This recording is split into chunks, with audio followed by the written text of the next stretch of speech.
Okay. Today we're here talking about the Sounds First activities and the foundational skills curriculum that we're using this year in K2. And so, would you just share with us some of your thoughts about the curriculum itself, what you've seen with teachers and instruction and students in the classroom? So I think the thing that excites me most about the curriculum is how engaging it is for students. And so once you know your kids are engaged, then teachers are more apt to get engaged too. And so I'll never forget, I was in a second grade class and they were doing their sequence, and the part about word on the curb came up.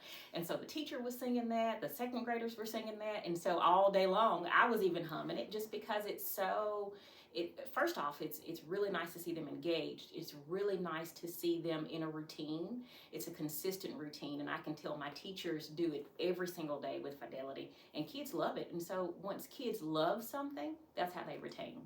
Yes. So I love it. Yes. What I have noticed is that all kids can be engaged and all kids can learn. Typically in the younger classrooms, I sometimes see the little girls getting really engaged and being able to answer. But when I walk through now, I see all kids engaged, no matter what. They're all getting it, and that's exciting. And they're excited to take part in the lesson.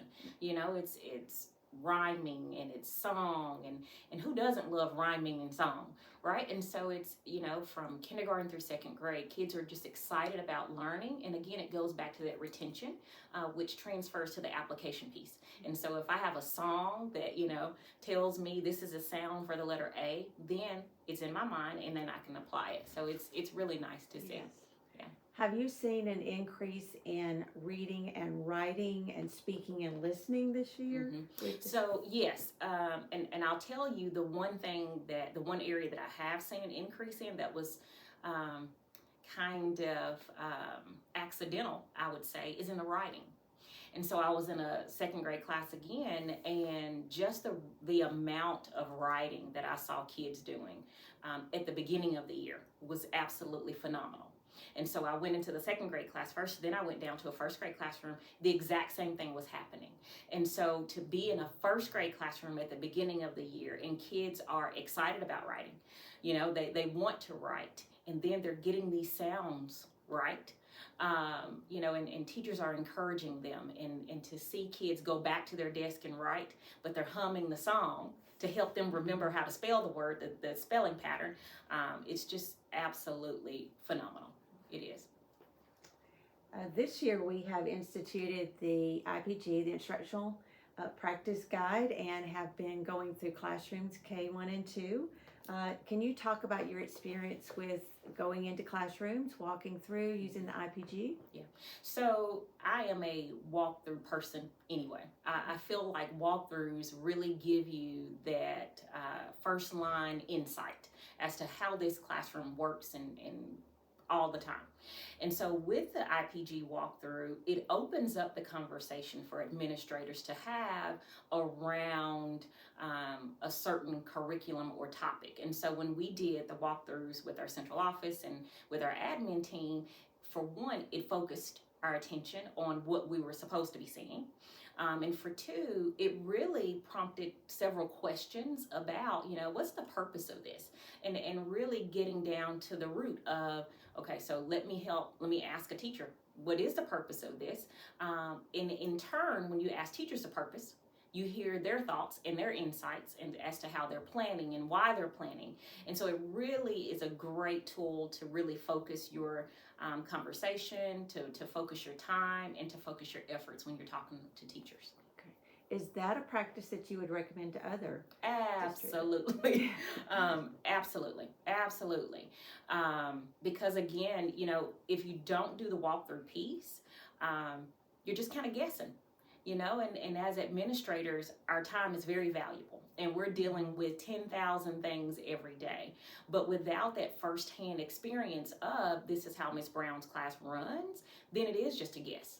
You know, if you've been in that classroom and you frequent that classroom several times a month or several times in a semester, then you do have that knowledge of this is how it works. And if an issue arises, then you can say, well, this is how it works, and this is what we need to do to help. Okay. Did you find it beneficial to have the lesson plan in front of you to compare to? Can you talk about that a little bit? So in having lesson plans or the curriculum in front of me, I love to have that in front of me or preview it first, just because it kind of guides my attention. And so it tells me this is what I'm supposed to see. And so it actually tells me this is what I'm supposed to see, plus these are the components that I need to see. And if something is left out, and then it opens up conversation. So if a teacher leaves something out and it's left out, then it's a conversation about, talk to me about this and tell me kind of what happened here. And so very valuable that you have that insight either beforehand or as you're in that classroom. Okay. This year has been a focus on sounds first, and I have really noticed a lot of teachers emphasizing the word sounds instead of letters first, and in their lessons going into reviewing sounds and recognizing them before pulling in the letters. Have you noticed that also, and what do you think about the sounds first approach? So I'll tell you, one of the most interesting experiences that I've had with that was in an IEP meeting.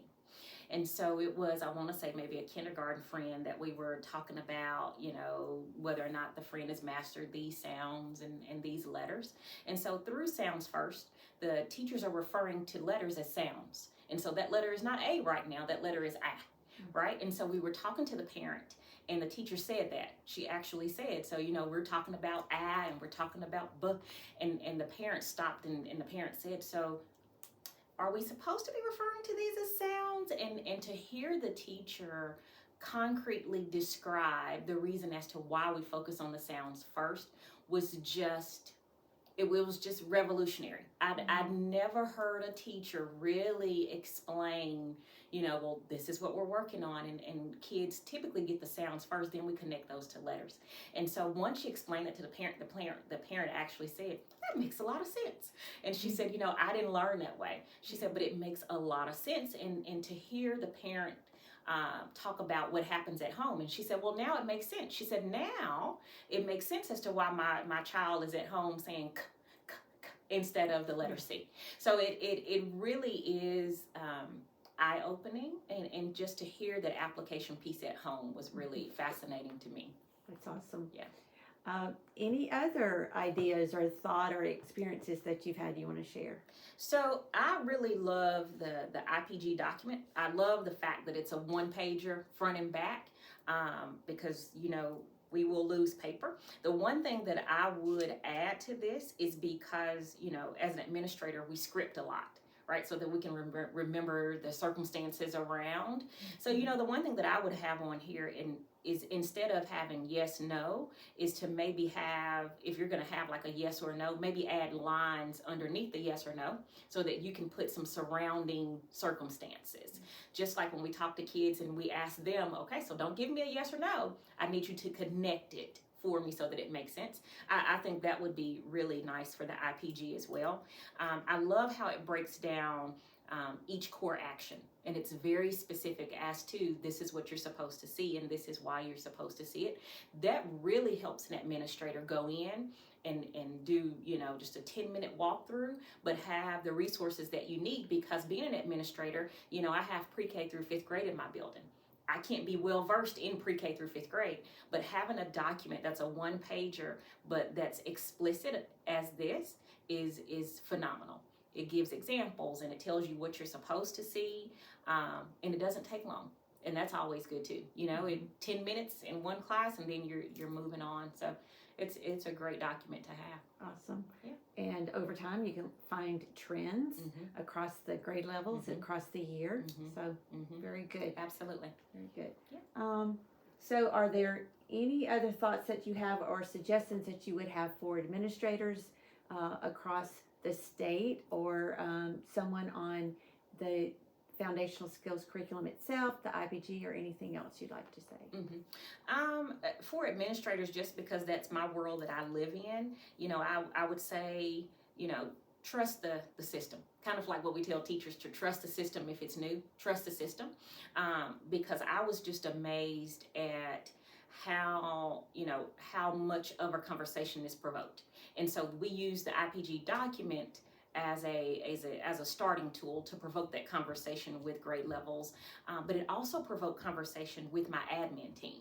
And so not only do I use this to do walkthroughs with the central office staff, but my admin team uses this as well. And so this really focuses our attention too in our lower grades. And so this lets us know this is what we're supposed to be seeing in K1 and 2 or whatever grade levels you use it with. It just really narrows the focus, and it gives you a focus, and then it doesn't take long. It's we have, again, 10,000 things to do, but this is just a short shot that really is powerful. Really is powerful. Thank you so much. Yeah. I appreciate it. Yeah, absolutely.